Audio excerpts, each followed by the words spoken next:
छपाई गेलो कार्ड देखो मी तो छोड़ा तोर फेल हो तो हार्ड ए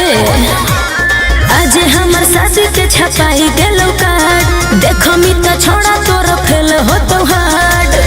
जीते जी नहीं बने दे दोसरा के धान गे अच्छा तोरा खातिर बांध ले लिया माथा में कफन गे तोरा खातिर बांध ले लिया माथा में कफन गे ऐसे ना बोलो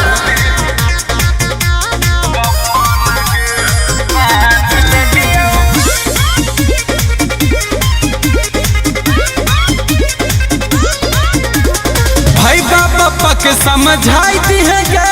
करता न ज्यादा तरफर अरे जे तो हमर मोहब्बत के बीच लिखल हवा कर murder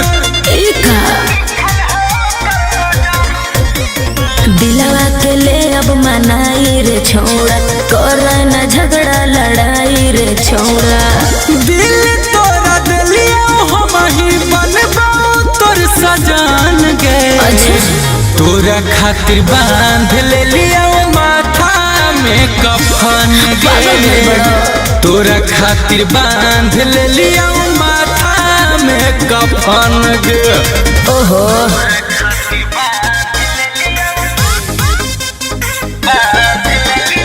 Music by Arya Sharma.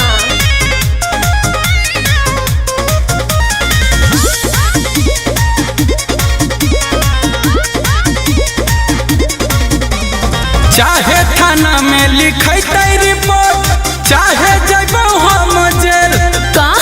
दिने दहाड़े बंदूक लेके गे जइबो तोर घरा में हेर पागल हो गया है क्या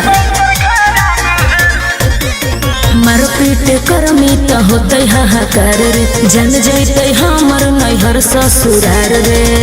मार से नहीं डर लाई कहियो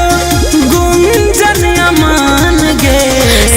तोरा खातिर बांध ले लिया माथा में कफन गे तोरा खातिर बांध ले लिया माथा